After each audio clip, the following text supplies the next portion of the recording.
my gay timeline continues. Right before I moved to Los Angeles, I took a road trip with my friend Gina, and we were looking for my apartment. We had driven all the way down, we were tired, starving. We turned on Santa Monica Boulevard, because it seemed like, whatever, you know, sounds like a good street, I think I've heard of it. And we were looking for appealing restaurants. Saw a whole strip of them. They all looked good, picked one, sat down. And our waiter was so hot. Gina and I did not have boyfriends.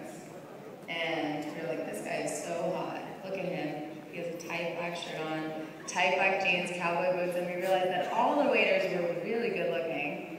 And they all were wearing these tight black shirts, tight black jeans, and these cowboy boots, and that was their uniform.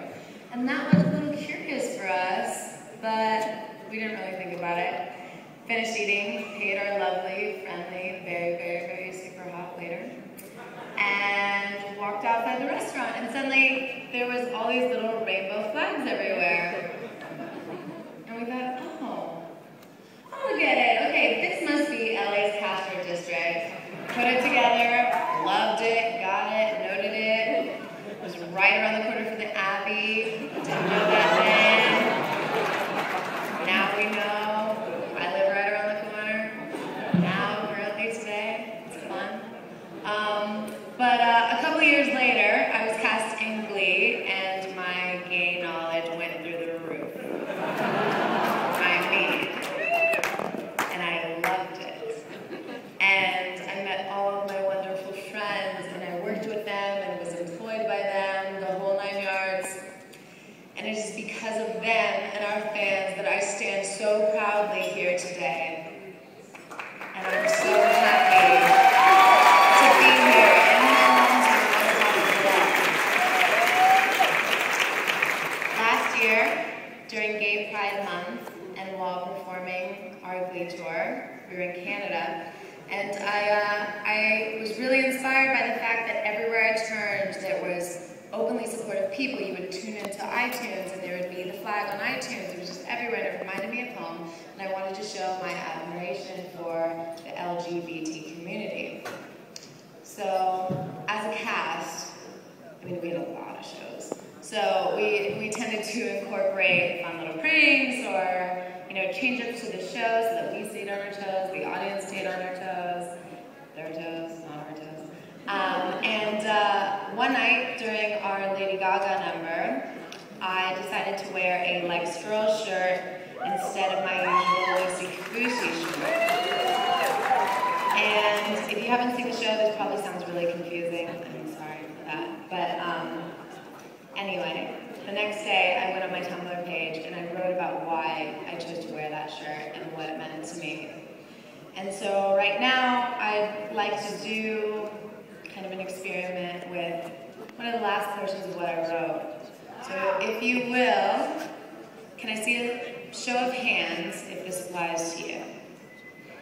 Raise your hand if you've spent nights crying yourself to sleep.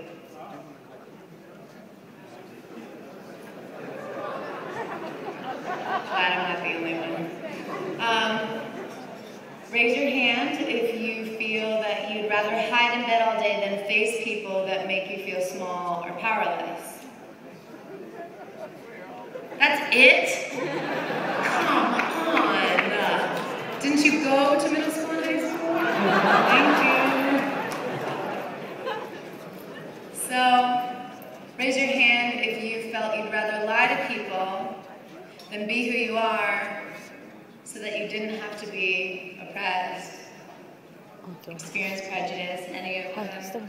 Terrible things that I know that we've all felt in so many ways, whether you're gay or I was Jewish living in Texas for a while, and that was something that was terrible. And then I moved to San Francisco, and there were no cops in my temple, and I realized that that was a great thing. There's so many things that we can all feel and learn from these experiences, and lying to yourself is perhaps the worst thing that anybody can do. As you can probably tell by this long speech that I'm very passionate about this.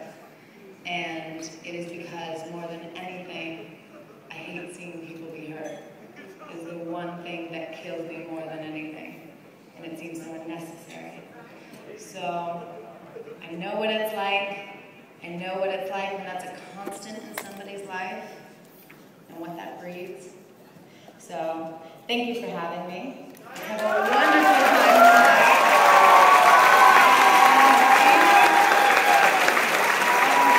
I encourage you all to let love in as much and as many times as you want throughout your days, throughout your life.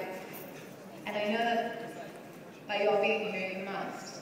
So, tonight, let's celebrate, but let's also take action to help the LGBT community. And let's raise some money because Glaad's work makes a difference in the lives